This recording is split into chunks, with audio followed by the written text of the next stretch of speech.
ఆ మతం గురించి తెలియని వ్యక్తిని ఆయన అపాయింట్ చేసినప్పుడే అక్కడే సగం అయిపోయింది బ్రో. అక్కడ నుంచి స్టార్ట్ అయింది. జనాల్ని ఎదవలు చేసింది అంటే ప్రభుత్వం, జగన్ ప్రభుత్వం అంతే.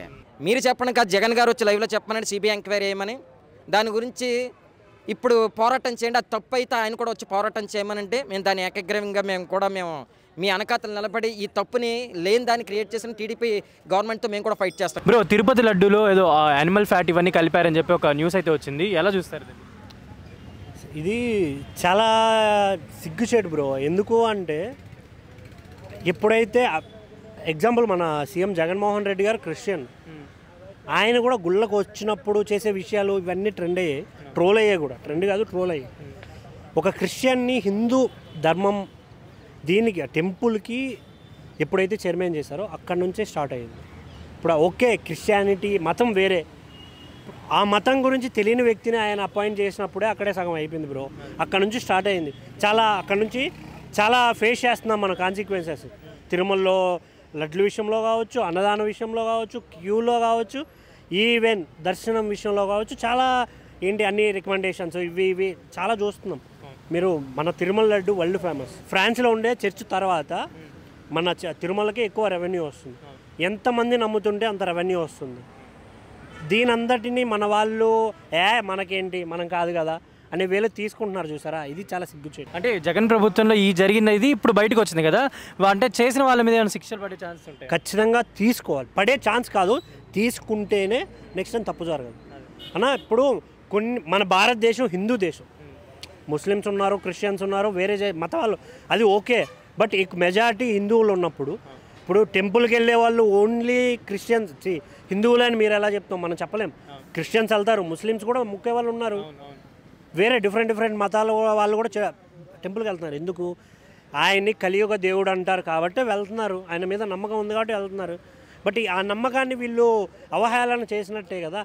ఒకప్పుడు మనుషులు చంపే బుల్లెట్లలో బ్రిటిషర్స్ వాడేవాళ్ళు పంది కొవ్వుని, హిందువుల్ని చంపడానికే వాడేవాళ్ళు. ఎందుకు?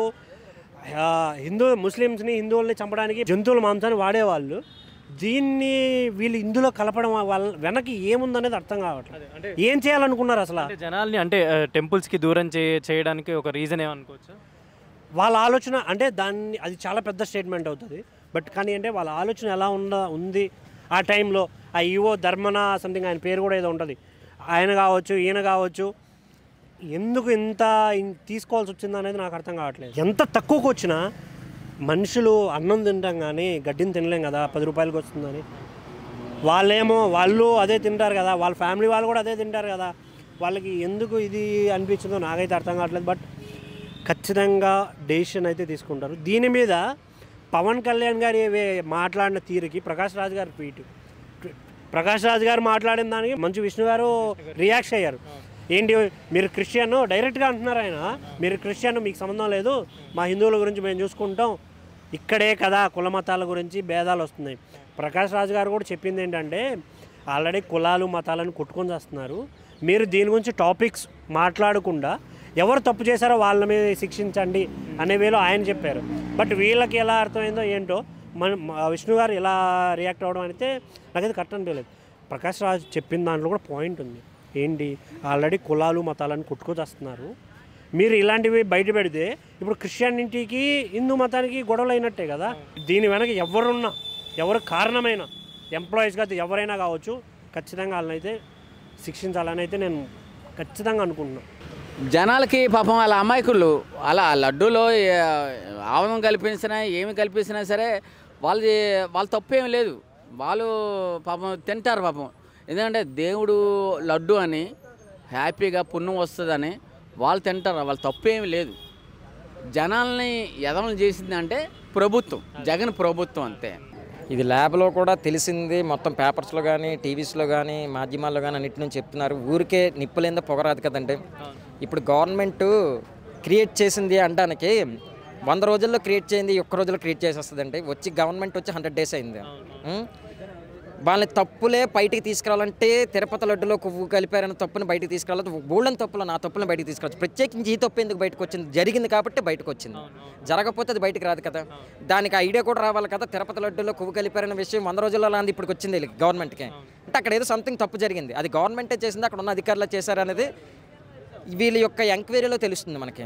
బట్ అక్కడున్న టీటీడీ అధికారుల వల్ల కానీ తప్పు జరిగి ఉంటే దాన్ని అప్పుడు ఉన్న గవర్నమెంట్ ఏదైతే ఉందో గవర్నమెంటే చేసిందని, ఎందుకంటే ప్రతి ఒక్కరికి దైవం మీద భక్తి ఉంటుంది, ఎవరు ఏ మతం తీసుకున్నా సరే అది చేసిందని మనం చెప్పకూడదు, తప్పు అది. అక్కడ చర్యలు తీసుకోకపోవడం తప్పు, అది దాన్ని వెంటనే గుర్తించి చర్యలు తీసుకోకపోవడం, ఆ ఆలస్యం చేయడం అనేది చాలా పెద్ద తప్పు. ఇది రెండోసారి రిపీట్ చేయకుండా సెంట్రల్ గవర్నమెంట్ కూడా దీని మీద ఫోకస్ పెట్టి, లోకల్ గవర్నమెంట్స్ కూడా లోకల్ కార్పొరేటర్ కానీ ఎమ్మెల్యే కానీ ఇలాంటి మహిమాన్వితమైన తిరుపతి క్షేత్రం కానీ, ఎందుకంటే భారతదేశం కాదు మొత్తం ప్రపంచం మొత్తం చాలా దీనికి గొప్ప పేరు ఉన్నది. ఇతర దేశాలకు వెళ్తే మన దేశ సాంప్రదాయాల గురించి చాలా గొప్పగా చెప్పుకుంటారు. ఇప్పుడు ఏ ముఖం పెట్టుకున్న వాళ్ళు మనం ఏం గొప్పలు చెప్తాం నాకు అర్థం కావట్లేదు. మన చీరకట్టు గురించి కానీ, మన వంటల గురించి కానీ, ఈ తిరుపతి లడ్డు గురించి కానీ ప్రపంచవ్యాప్తంగా ఎంతోమంది ఇతర దేశాల్లో చాలామంది ఫ్యాన్స్ ఉన్నారు. పవిత్రతని దెబ్బతీయడానికి అన్నట్టుంది కదండి. అంటే గతంలో కూడా కొండ మీద క్రిస్టియానిటీ వ్యవస్థ నడిచినట్టు అక్కడక్కడ జరుగుతున్నట్టు ఇదంతా నడిచింది కదా. అంటే ఎవరైనా చేసుకోవచ్చండి, తప్పులేదు. కాకపోతే ఎవరి పవిత్రతని ఎవరు చెడగొట్టకూడదు. మీ పనులు మీరు మీ కార్యకలాపాలు చేసుకోండి, ఎవరు వద్దంటారు, ఎవరిని వద్దంటారు. బట్ యువతల వాళ్ళ దాంట్లో వేలు పెట్టకూడదు. కానీ అందులోని ఇది చాలా పవిత్ర, అన్నిటికంటే పవిత్రం, మన దేశం చిహ్నం తిరుపతి అంటే ఆ క్షేత్రం. అలాంటి తిరుపతి లడ్డూలో ఇది ఆ నోటుకు కూడా రాలేకపోతున్నాయి వాటి గురించి. ఆ లడ్డూని మాటతో ఒక తిరుపతి లడ్డు గురించి అని చెబితే ఈ తప్పుడు మాటలు మాట్లాడడానికి నాకు ఎక్కడ పాపం తగులుతుందని నాకు భయం వేస్తుంది. ఆ ఉద్దేశంతో దీని గురించి మాట్లాడిపోతుంది. దీని గురించి సెంట్రల్ గవర్నమెంట్ చాలా సీరియస్ యాక్షన్ తీసుకోవాలి. దీని గురించి ఒక కమిటీ నివేదిక తీయాలి. కమిటీ నివేదిక తీసుకోవాలి, సిబిఐ ఎంక్వైరీ జరగాలి. అప్పుడు చెప్పారు కదా షర్మిల గారు, సిబిఐ ఎంక్వైరీ జరగాలి. మీరు చెప్పండి కాదు, జగన్ గారు వచ్చి లైవ్లో చెప్పమని సిబిఐ ఎంక్వైరీ చేయమని. దాని గురించి ఇప్పుడు పోరాటం చేయండి. అది తప్పు అయితే ఆయన కూడా వచ్చి పోరాటం చేయమనంటే మేము దాని ఏకగ్రీవంగా మేము మీ అనకాతలు నిలబడి ఈ తప్పుని లేని దాన్ని క్రియేట్ చేసిన టీడీపీ గవర్నమెంట్తో మేము కూడా ఫైట్ చేస్తాం. ఎందుకంటే అక్కడ తప్పు జరగకపోయిన తప్పు జరిగిందని చెప్పడానికి వేరే కారణాలు అయితే ఓకే, ఇది తిరుపతి లడ్డుని తప్పు చేశారనేది మట్టుకు వాళ్ళ గవర్నమెంట్ కూడా మేము ఆమోదం చేయడం తప్పు. అలాంటిది ఎందుకంటే చాలా పెద్ద తప్పు. మీరు తప్పు చేస్తే దాని గురించి రెక్టిఫై మీరు చేసుకోవాలి. గవర్నమెంట్కి మీరేం సమాధానం చెప్పుకుంటారో చెప్పుకోవాలి. అదే.